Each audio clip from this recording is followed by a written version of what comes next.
Hello, and welcome to this special edition of the podcast. I have a very wonderful and great guest to bring to you today, who I am also lucky enough to call my friend. Many of you are already familiar with Joel Hawkins. He has been an expert in the field of crystals for over a decade. He is certified with Melody as the Grand Formation Array Practitioner and is a certified master crystallologist. But most of all, he's my friend. Welcome, Joel. Oh, thank you so much, and you're my friend too, so thank you for that. I'm equally as honored. Well, I just thought we could chat a little bit with people about crystals from a practical, hands-on perspective. But I thought it would be nice to give people an idea of how you and I connected and why we think we make good teachers for this world of crystals. I remember the first night you and I met. Deb was having one of her lovely get-togethers, and I had heard about you for years because you and Deb have been friends how long? Probably about 46 or 47 years. Wow. So most of your life. Friend. So she's always talking about you, and you were coming into town, and she said, you have to come over and meet Joel, and I was so excited to meet you. And I remember, do you ever meet people where you look at them and you go, oh, I know you? I did. And I had one of those moments, and I think we overstayed our welcome. Would you agree? We stayed at Deb's house till like 3 a.m. Yeah. And it started 5 or 6 in the evening? Yeah. And we did talk about crystals, but we also found out that we have a love and appreciation and horror of all things spooky. So that was really fun as well. That was a fun night. I have to tell you, that's one of my top-notch nights. Ever since then, I get to see you a couple of times a year, and you always bring me amazing crystal gifts that I really look forward to. And you've just become, obviously, a friend, but also my crystal guru and mentor. And I go to you with all my crystal questions. What I like about what you bring to the world of crystals is just a profound knowledge on both sides. Do you ever notice that with people who appreciate rocks from the earth, they either come at it from a metaphysical perspective or a geology perspective? And what I appreciate about you, Joel, is you come at it from both sides. It comes into play in two areas. One, it's kind of what I need just to make sense of it all and make it something tangible that I can hold on to. And I was lucky enough in the area in which I live that some of my mutual crystal friends are the same way. And so they kind of bring that element into the picture. So that kind of helps me as well. Were you always into crystals, or did it come to you later in life? No, I wasn't, and it did come to me later in life. The first crystals I ever owned, Deb actually gave me a little amethyst point and a little clear quartz point back in the 80s, I want to say it was, maybe the mid-80s. And I didn't have the appreciation then that I do now. I appreciated them, obviously. I thought they were wonderful gifts, but it didn't really propel me into the world that I am now. That really kind of came probably, into the early to mid-2000s when that really started ramping up and kind of shoving me in a forceful way into that direction. How about you? I'm the same way. I did not have any interest in crystals early on in my life at all. I thought they were beautiful. I liked to wear them as jewelry, but I didn't have an understanding for how they could help us in our day-to-day life. And so I kind of stumbled into crystals in my early 30s and was hooked. That was it. No looking back. I've had almost miraculous is too big of a word, but some really unexplainable incidents that have happened in my life with crystals. I've had crystals appear out of nowhere in my home. I always have, at least every couple of months, I'll have one crystal that I'm searching for and that I can't find. And I'll call Joel and he'll say, well, try this or try that. And sometimes I'll have a crystal and I'll just think, I know this store will have it in. They're just out right now. And a couple of times that I've done that, the crystal has just appeared on my bedside table. And like I said, I don't want to call that miraculous, but it's pretty cool. I think it's just that great element of connection, right? Yeah, I agree. Can you tell people in your lovely scientific way how crystals are connected to us? Well, I mean, the one thing I think that I probably got enlightened on the most. I think we all learn it when we're in school, but we don't really think back to it too much. You know, as we progress in life, we kind of forget about the mineral kingdom as really the building blocks of everything that we are. All the plants and animals, us, everything is based on minerals. And, they were the initial building blocks on our planet. They actually provided the first surface for anything to begin to replicate. So without minerals, we literally wouldn't be here. Our basic mineral makeup is made of literally like the soil minerals. So we're so dependent on that as part of our chemistry that it only makes sense that we can have that sort of connection. I think early on we're kind of taught in the beginning that plants absorb the minerals, animals eat the plants, we eat the animals, and therefore we have minerals. And that was kind of a weird way to bring that into play, I think, and almost seems a little barbaric now, to say the very least, when the reality of it is those minerals are present in us regardless of what we eat. We obviously need supplements, but they literally are a building block. And now we use crystals in a variety of really cool ways to help with our machines, our computers, our clocks. Can you talk about some of those experiments that you were sending me about how they're using crystals to store like terabytes of information? Oh, gosh, now even more than that, and it's called 5D data storage. I would encourage, I was sort of oblivious to it. I just stumbled on it by accident, and it was already like a year old, but that kind of shows you where my head's at sometimes. But I would encourage everyone, just if you have a few minutes, just Google 5D data storage. And this literally came out a few years ago, and ironically, it began, I want to say they were using fused quartz, and that's how it actually started. So right now they're storing the data on glass, and it is the largest volume of data that has ever been laid down in history, and they believe that can be retained for like way beyond our lifetimes. Millions and millions of years, this data can be stored safely on this fused silicon or fused quartz. So I think it just, again, we keep having these major technological breakthroughs that have started like way back into the 1800s when electricity was even first discovered with crystals. And they have constantly, from radio tuning to quartz timepieces to sonar to hearing aids to phonograph needles, we owe all that technology to quartz crystals. Wow. That's just amazing to think about. It reminds me of the story behind Lemurian crystals, that the Lemurians encoded information needed at a later date into those stones. Can you tell people that story? Well, the Lemurians were a civilization that predated the Atlanteans, and they were believed to be the more sort of, I want to say, spiritual of the two. And less advantageous of technologies and at that time. And so the Lemurians, as their world began to destruct, and I think they sort of knew that this was happening, legend has it that they began taking quartz crystals and encoding the information that would help latter civilizations survive their own demise as a result of their own mistakes into these crystals. And I believe they first surfaced this is the legend, right, or the lore, if you will, that they first surfaced in the mid-'90s, I want to say around 95 or 96, somewhere in there, at least from a Tucson rock show standpoint, from what I understand. And they just got this resurgence of interest in the Lemurian civilizations and Lemurian lore.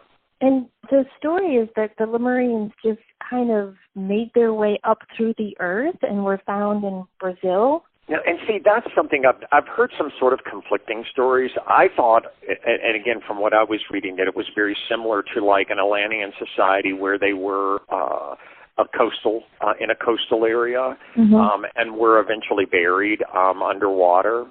I just think it's so neat just to think about from just a spiritual, metaphysical standpoint.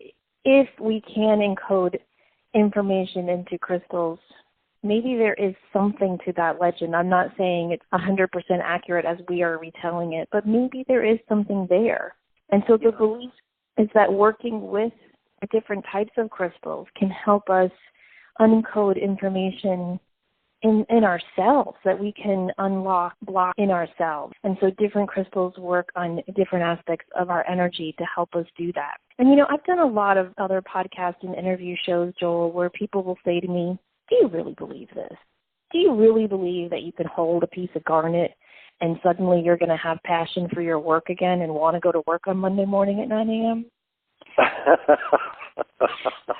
And I understand the question, and I respect the question. And what I always say is, look, you don't have to believe this. Just try it. Even if it's nothing more than a placebo effect, that's a pretty damn good placebo.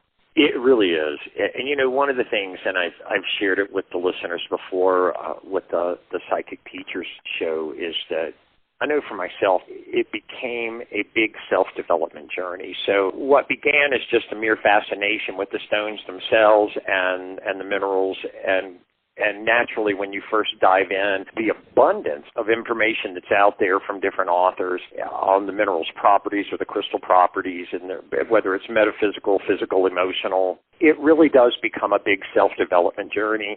And what I noticed is going through the different authors' books is there's nothing negative in any of them. There's not one in there that in any way tell you how to hurt yourself or how to hurt someone else. Everything is about improving yourself and your overall well-being from a standpoint of wellness and healing. And so even if it is all hoo-ha, you're going to come out a better person in the end. At least I believe so. I do too. And I think just the act of opening yourself up to the possibility of the energy of the crystals working with you can lead you to wonderful self-discoveries. I know when I was first looking into crystals, I was like, oh, this one helps with money. I'll get this. I kind of felt like I was an actor from the documentary The Secret. It was all about stuff. And this will help me with work, and this will help me with goals. And as I got into it more and more, I really moved away from that. And I started being drawn to crystals that would help with heart opening or forgiveness or inner child work healing or chakra balancing. And I see that with other students that you and I have worked with, that the progression is from what can these stones do for me to what can we do together.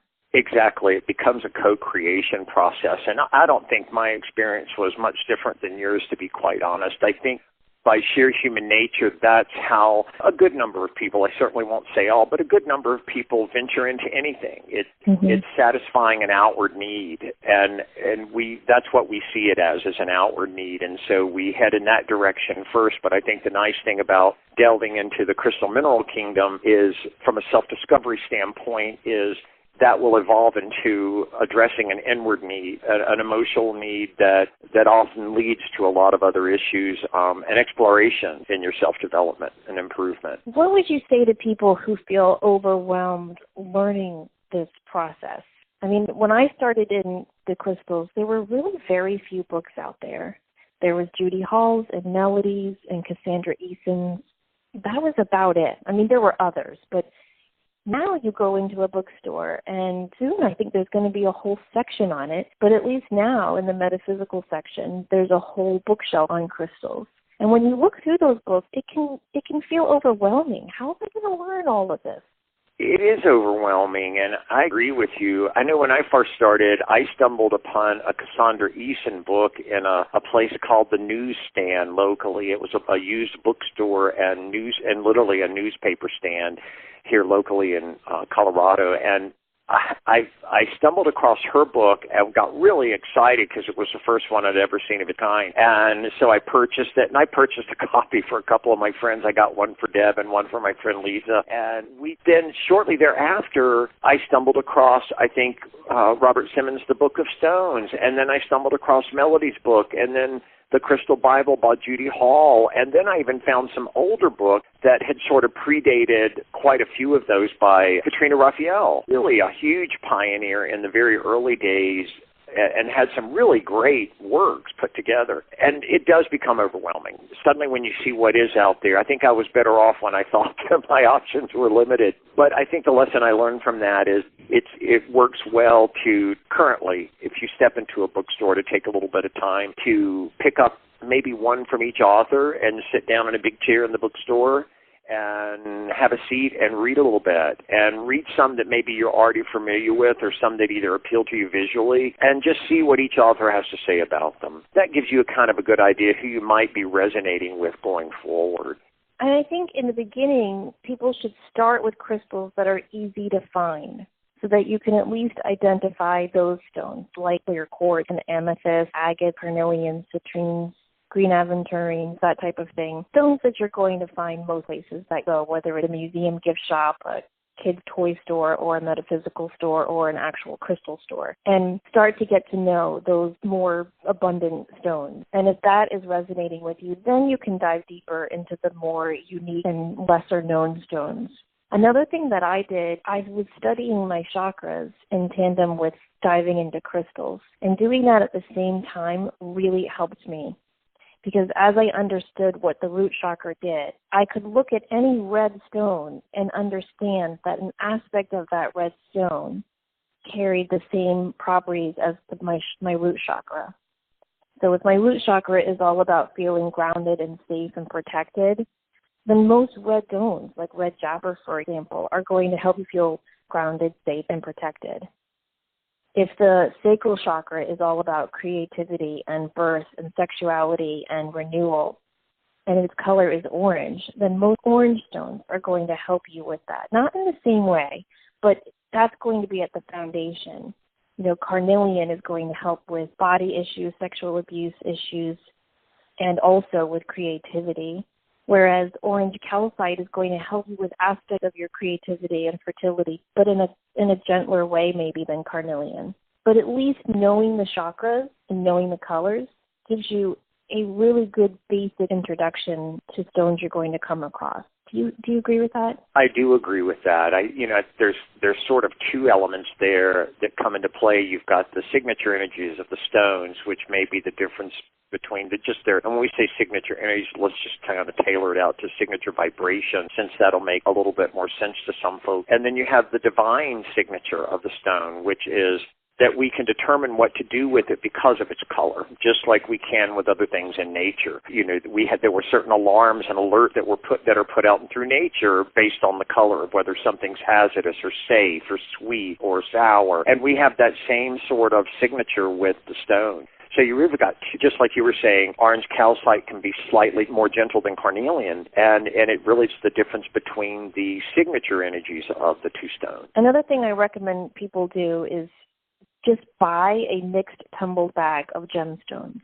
Just go online and order a pound of, fairly small mixed tumbled gemstone. You're going to get the basic stones in there. You're going to get hematite and amethyst and jasper and clear quartz and aventurine or so. And just organize them out. I used to just pour them out on my carpet, and I get my little crystal Bible, and I would just identify each of them. Yeah, that is a good piece of advice, especially with the crystal Bible, and I have to admit, one of the things I like about the crystal Bible from Judy Hall is she'll often use a depiction of tumbled stone to help you identify. And if you're starting with tumbled stones, it's a little difficult. I mean, I've seen some talented mineralogists battle over what a particular mineral is when they're only seeing a piece of it, and it's not, the full natural growth habit is not visible.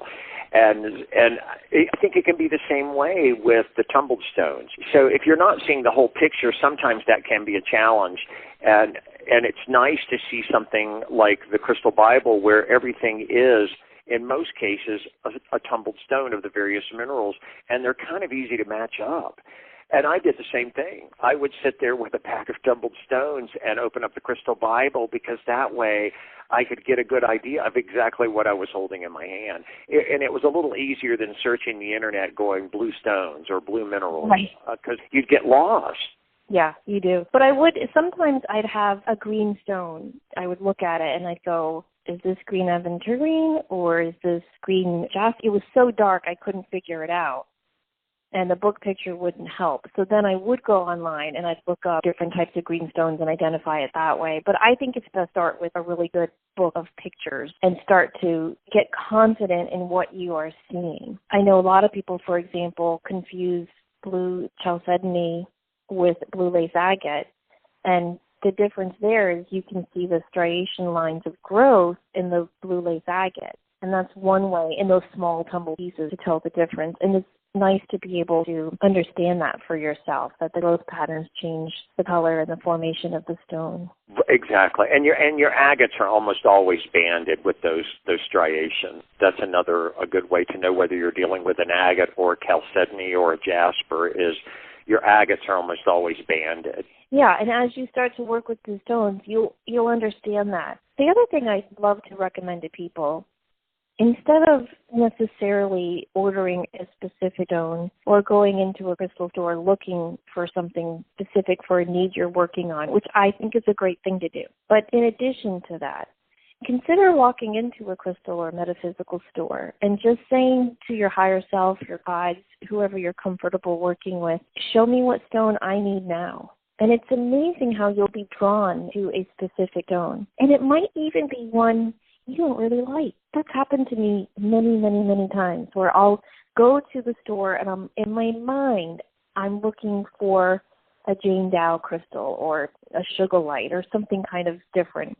And then I'll walk into the store and I'll be attracted to something that really isn't my cup of tea, like serpentine. I don't know why. I don't really like the looks of that stone, but I own a lot of it. I remember one time I walked in and dragon's egg just spoke to me and I had to get that little stone. So sometimes you have to surrender to it. And what I have found is when I do get that little stone and bring it home, within a month, a situation will occur where I will need the qualities of that stone. I think so too. I've had similar experiences, and I think everybody, it's going to kind of be our human nature to start with reaching for the stars sometimes when we delve into the mineral kingdom and, wanting this crystal and that crystal. But you're right. If you can, maybe treat yourself to a crystal, but then at least take a moment to say, okay, guide me to something else as well. And take that chance in taking home what could be at first glance an ugly rock, but turns out to be a really good companion for a while. Can you tell us, how do you work with crystals on a daily basis? Probably the most. I tend to pick them up and hold them more than I tend to do anything else. And I'll pick one up at random and walk around the house with it. I'll put it in my pocket. I'll roll it around in my hands. And it'll either be something that I take into sort of a little bit of a meditation, or it just offers me some comfort in holding it and having it to roll around in the palm of my hands or between my fingers, that sort of thing. There was a time, maybe several years back, where I spent a little more time actually laying down and putting them on me, but I tend now more, and a lot of this is because I have a cat that I didn't have then, so I tend to hold on to them a little bit more just so that I'm not at risk of him eating them or swallowing them, because he is highly attracted to them, which I think is really funny. And I have other friends whose cats could care less, but mine thinks they're the greatest thing in the world. So, but that's pretty much what I do is I tend to have this they're just kind of all over the house in different rooms on tables or in a bowl, and I'll just pick one up and walk around and set it down, and then maybe later pick up another one and walk around. And they feel good in my hand, and it just gives me something to focus on. And it sometimes helps me into a mental space that I kind of need to get into, because suddenly I'll stop maybe obsessing on whatever I'm obsessing over and realizing that I'm holding the stone, and I'll start paying attention to the stone, and then I'll start making just some mental connections of what I'm doing and what maybe I should be doing. I tend to do the same thing. I like to place them purposely around my house, so I will have fluorite, for example, is sitting on my cable box to block EMF from the TV, or I have them near my computer. I have selenite over the doorways and windows of my home for protection and higher energy. I like to put clear quartz lining the bottom windowsill of my house, just little single terminated clear quartz points. I have certain crystals in my kids' rooms for things that I think they need help with. I like to grid underneath the mattress as well so that everyone has sweet dreams. I put them in my plants and in my garden to help those plants grow. And I also meditate with them. And I do it in a variety of ways. I will lay them on, laying on of the stones, like you were saying, Joel. I like to do that if I'm doing a really thorough, long chakra cleansing or balancing meditation. I like to take my bigger stones, especially my clear quartz, and I like to meditate by daring inside of them. I also like to use them when I do Reiki on other people. There's so many different ways that I use crystals. It's kind of hard to just list them all out. I use them in grids all the time. I have grids up every new moon usually. I'll put up a grid for something. Usually it's for one of my kids, something that we're working on as a family. There's so many wonderful, fun things you can do with crystals. You can really go anywhere you want with it. I also like to just write an affirmation down. Like if I'm working on something, if I have an intention, I'll write it down and I'll just fold it. I was taught that you fold it 4 ways and you always fold it towards you so that you're bringing that intention to you. And then once I have folded it 4 times, I place it underneath that crystal. Deb does a lot of tucking of notes and names and that sort of thing under her crystals as well. I think it's a lovely idea. Can I prove to anyone listening that this works? No. But what I know is that I am busy as, well, I won't swear, but I'm busy. And it's so hard. It's so hard for me to be the person I want to be. So what will happen is a friend will call me and say, hey, such and such is going on. You know, can you help me? Can you pray for me or whatever? And I'll say, oh, yes, definitely. And I'll intend to pray for them. But then, like, I'm pulled into this client and that kid needs me and this neighbor's ringing my doorbell.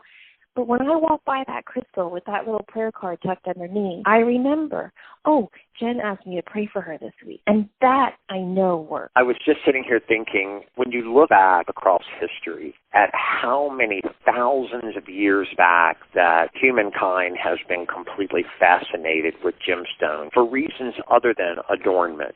So, they were part of their currency, their ritual, their religious experiences, their healing experiences. This has gone on for, way back, like 5,000 years before Christ. We've had a fascination with gemstones, or at least we've had evidence of a fascination of gemstones, and that could have even been predated even before then. But we at least have evidence that before 5000 BC, we have been digging the earth and extracting these things and incorporating them into our life for a myriad of ways.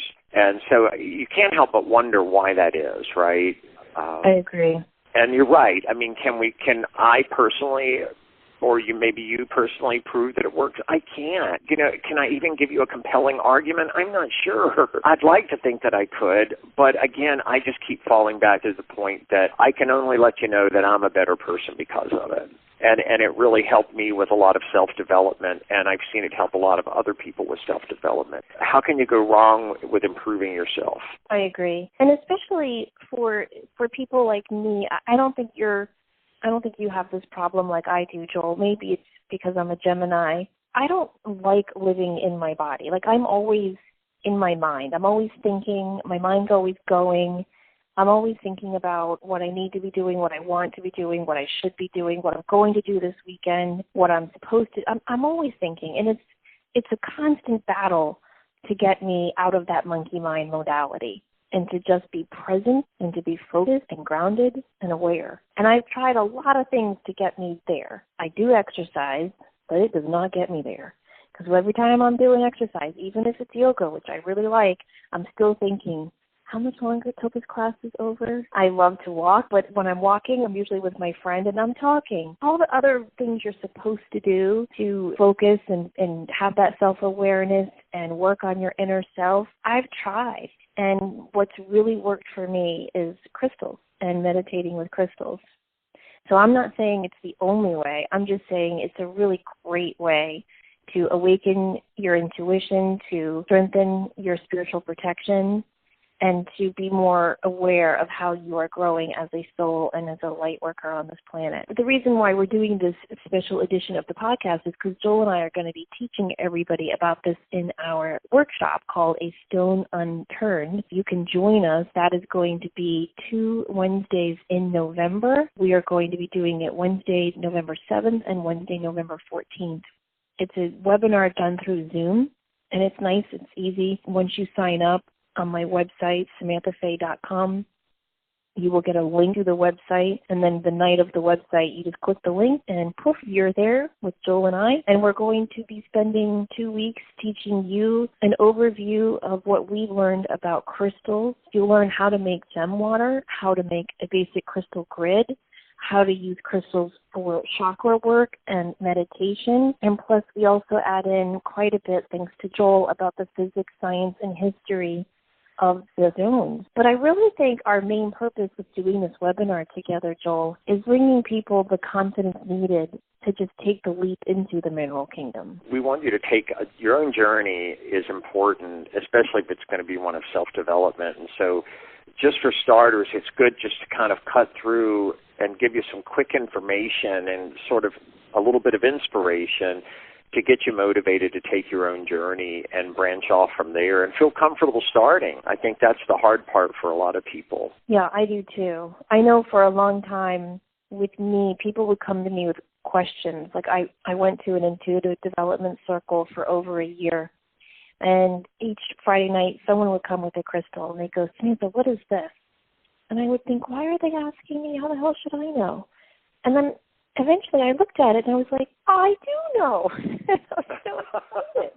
I know the thing that used to bother me, if you mentioned that you were really into crystals or minerals, it was like people started trying to come to you like you were going to prescribe something to them. You know, right. What should I use for this and what should I use for that? And it's like, well, I just don't feel comfortable doing that. And I just, never really looked at them quite that way. And so that was always a hard thing for me to get over, was trying to find a common, gentle way not to prescribe crystals to people, but get them to sort of take their own journey. Because I think, again, that's where you're going to find what you're looking for, or maybe something is going to catch your eye or catch your ear, so to speak, in an area where something may help you with some personal development. Trust your intuition. Exactly. And, I don't know whether, Samantha, I was talking with you or I was talking to Deb about this. I can't remember. But, there are days that it is just as hard for me to get up out of bed and get motivated to do something as it is for anybody else. And there are days where it is just as hard to start sorting out crystals and picking out something as it is to drive to the gym, so to speak. Mm-hmm. And it's like anything. It requires you to apply yourself. So nothing magical is going to happen without you, because really you're the magic, right? You're the intent, you're the magic. But it's a great catalyst for your magic and for your intent. So that's the thing I try to also relay to people, is that we all have bad days, and we're all tired after a full day's work, or, driving the kids all over town or to every soccer event in the state.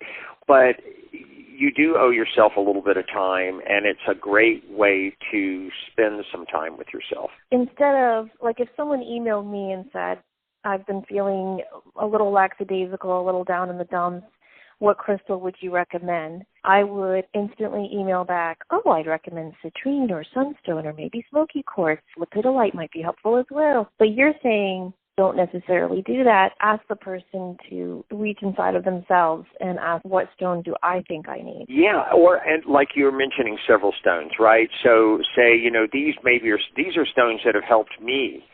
Maybe go read a little bit about them and see if one of them resonates for you.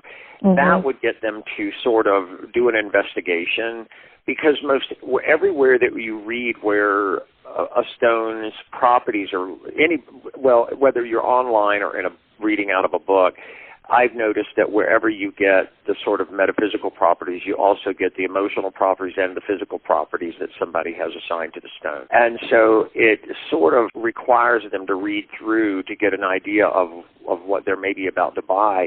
And I'm hoping that something would catch their eye other than just what they were searching for. Do you think sometimes when I go to these websites, and some of the websites explaining what the crystals are wonderful, but others, I'll click on them and it's the same exact plagiarized description from the previous website and the previous one and the one before that. Have you ever found that? Yeah, and that's just the world in which we live as it relates to online information, right? So it's not limited to crystals. It's out there for everything. I mean, No, it is. Topic, right? And you got people copying bits and pieces of somebody else's information out there. But I think you're going to have a similar foundation across belief systems as it relates to crystals, as they may vary a little bit.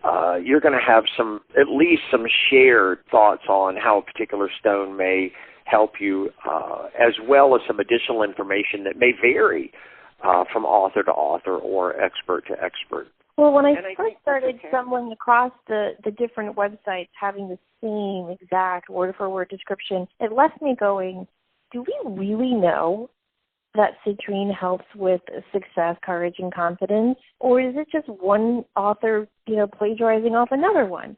And then, Joel, you told me about Melody's experiments to determine what the properties of the crystals really are. And that gave me a lot of encouragement and hope that these crystals really are what they say they are. So can you tell people about her experiment? Yeah, so for Melody, what she did was basically set up observations. And so she set up studies in various locations, not even confined to the U.S., but in different parts of the world. And in these studies, they would work with different stones. And then they had all their information was compiled with a group of students. They would have instructors and they would have students that would participate to make sure that the studies were all done the same way and were standardized. And then they would compile all their information from the studies of people working with the different stones, and all that would be passed back to review. And only where the experiences with the stones, where they were repeated across study groups for 3 or more times. So, in other words, where, let's say, turquoise, for 5 different study groups, that in 3 or 5 or 6 or 7, 8 or 9 different times, the turquoise was attributed to a specific sort of element as it relates to either self-healing or physical wellness or physical healing or emotional. That's when it got used in the book. I think that's so exciting and informative, and it is kind of science-based approach that she took to get a full description of the properties of these crystals. Yeah, well, and she was first a scientist, right? So I thought that was kind of interesting when I read up on her a little bit more and found out that that's really her background, is she began as a scientist. And so then it made sense as to why she would choose that approach when she was doing her work. I think it's fascinating to research her background and other crystallogists like Vogel, who was the IBM engineer and did so many wonderful crystal experiments where he was able to prove that the crystal was picking up on his intentions before the experiment. And he's the one who created the Vogel crystal. And what's interesting to me, especially someone like Vogel, is isn't it interesting? I mean, this guy had your typical white-collar job in technology, was way up there in the IBM world, and then, behold, he had this sort of epiphany, if you will, and completely changed directions. And just began doing some amazing pieces of work with crystals and cutting them. It blows my mind to look at some of his creations. Yeah, it does me too. And if you take our webinar, that's one thing Joel does, is he will hold up some of his amazing specimens and show everybody what these stones actually look like. And when you held up your Vogel, Joel, I was drooling. Oh, that is such a gorgeous stone. Tell people a little bit about what a Vogel is. I'm sure everybody has probably seen one or a variation of one in one fashion or another, but they're cut with varying planes across the crystal body. And so, you have the faces and you have the sides, right? And so the faces are typically the tops of the crystal. If you're looking at a raw crystal point, you have your faces around the top, and then you have on the sides or the body of the crystal, he's cut additional planes. And so I think they vary anywhere from like 8 to 12. That he's cut on, that's already, leveraging off of a 6-sided crystal. And they're also the ones that, if you're noticing them, they're larger at one end, almost like, trying to think of a good analogy here without getting too far stretched, almost, how would you explain it? They almost, you imagine, almost like a turkey baster, right? So they're larger at one end than they are at the other. And so, but yet they maintain from point to point these anywhere from 8 to 12 or 8 to 16, I think some of them even cut to 16 planes around the crystal. And so the idea is that you're narrowing that energy, or you're funneling that energy from one end. You have a receiving end, and you're funneling that energy through the crystal from one end to the other, and by narrowing it and the assistance of the cuts of those planes, the perfect cut that he did on the axis of the crystal, that allows a greater transference of energy from one end of the crystal to the other. You can use Vogels for cord cutting or for pulling out pain spots in the body, for breaking up energy blocks. You can use them for focus and meditation. There's so many different uses. You just want to make sure you get a Vogel that is cut by a Vogel certified person. Right. It's something where at least you know that the cut is accurate and it's precise. I've seen variations where only when you hold them up do you start to notice the flaws in the way they're cut. Lines on, let's say, the top up at the faces, the cuts don't match the cuts that are in the body, and you could tell they were cut separately. So those are the things that you want to kind of watch for. You want consistent lines from each point to point on the crystal, never varying from each other. If people listening to this are brand new to crystals and are like, yeah, Joel, no, we've never seen a Vogel, we don't know who the hell Melody is, we don't know what you all are talking about, what stone would you recommend they start with? Just clear quartz. Yeah. I think clear quartz is so often overlooked. People will often go to Super 7 or Sugarlight or chrysanthemum or so many other unique different stones. But to me, clear quartz is where it's at. And I mean, it's quartz is one of my favorite, and clear quartz is still one of my favorite, I think, primarily because of all the things that it can do with just light. I mean, you can't help but be fascinated when you see light pass through it. I think it's a natural progression for a lot of people. I know for me, I'm very color stimulated. It's very hard to me to live or deal with just a finite amount of colors in my life. I really thrive on a lot of color. I think it's very natural, especially as you're working through any sort of self-development, that you find yourself attracted to different colors and very intrigued by them, or actually craving them at points in your life, where suddenly you'll just want, for instance, I want a bright orange stone, and you're not sure why, and you start investigating it and see where there could be a correlation between that and something else that you might be lacking or needing to heal from a sacral chakra perspective. So I found myself gravitating towards a variety of stones and a variety of colors, but I always do come back to quartz. It's one of my favorites. Me too. Now, I have a question for you from my youngest daughter. You recently sent me a beautiful clear quartz that was broken off from a much bigger geode, and it kept growing. And so you can see where it was broken, and then you can see the new growth. So I was showing Chloe, I said, isn't this so cool? And she looked at it, and she said, oh, my gosh, so is it going to keep growing? Is it going to grow to the length of this dining room? So I tried to explain to her, no, that it didn't have the right home base anymore to keep growing. But can you help me put it into more practical language, how that works and why it kept growing and why it stopped growing? Well, if it's a piece that I'm thinking about, so obviously it looked like one larger point when it first started, and then there was the break. And what was interesting about that particular piece is instead of self-healing, it turned into a cluster, individual points growing off of it like needles. And I think that's the thing that looks the weirdest about it, is it looks like a tiny city emerging off the bottom of this crystal, all these little needle-like buildings. Why it did that, I don't know, to be quite honest. Anything that the crystals are doing, whether they're self-healing or whether they're terminating from a single to a double, however they're doing it, it is growth. But why it chose to grow, or why it was predetermined to grow that way as opposed to sealing itself over with like a face, I have no idea.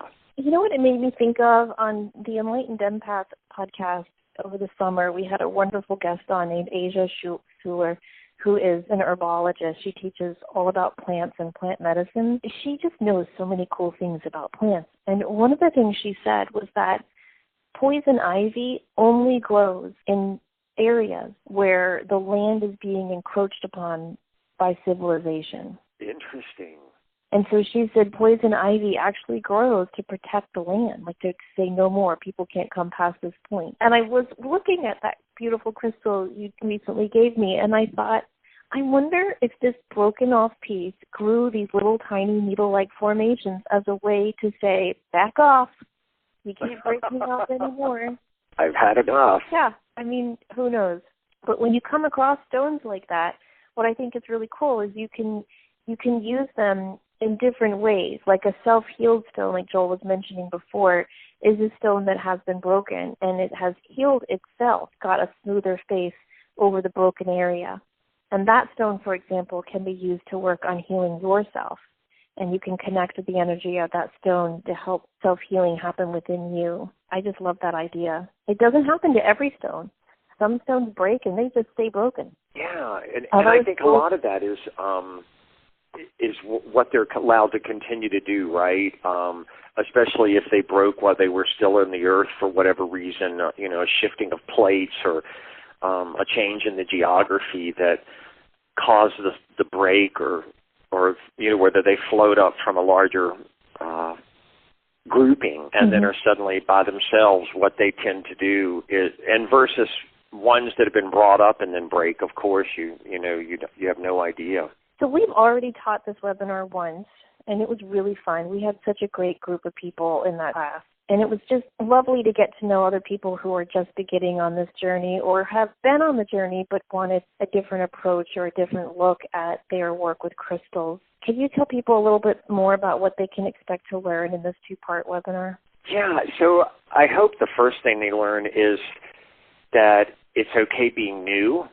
It's okay maintaining a lot of your maybe existing belief systems and not being too overwhelmed at first, that it is an exploration, it's a self-journey, it's a journey that you can take with friends or by yourself, and it's equally rewarding. I think you'll learn that it's okay to have some differing opinions about crystals and that you should remain open-minded as it relates to what they maybe can do and can't do, because maybe the person sitting next to you in the class or on the webinar has just had a different experience. And I think that's really what I would like to impart for everybody. It's really a sharing of experiences as opposed to delivering a specific philosophy that you have to worry about swallowing. And we get to do show and tell and show everybody some of our personal favorite stones. I like that. Yeah, we had a great experience with, we had one attendee in the last class who was sharing that she had a dream about seeing a crystal in her dream, and that she had searched for that crystal ever since she had that dream, what was it, a couple of years ago, and had never found the crystal. And she was looking for a faceted crystal heart is what was in the dream. And between the first and second class, I woke up on that Saturday morning and thought about her faceted crystal heart. And I started Googling and found her one. And she had been like searching eBay and searching Etsy and all these different places and metaphysical stores and had no luck, but we found it. She ordered it, and she had it delivered and in time for the next class for show and tell. Yeah, that was so cool. And when she was telling that story, Joel, I did not have to be intuitive to know this. I thought to myself, Joel's going to find that stone. I just knew you would. It was pretty comical. I couldn't believe it when I found it. And then I was at a loss. You see email addresses, and people will use some pretty interesting configurations for their email addresses. And so I was looking back over the email addresses, and it's like, oh, no, I don't know which email belonged to that young lady, because there were some that was very clearly persons' names, and this one wasn't. So I just sent it out to the team and said, whoever it was, go find this right now. I think this might be your crystal. And she did and ordered it immediately. So that was great. I love that. And you'll also learn a lot of practical hands-on things about crystals, like what to do when you bring one home, how to clean it, how to take care of it, how to charge it, where to put it in your home, how to meditate with them, and where to put them on your body if you do want to do a chakra cleansing.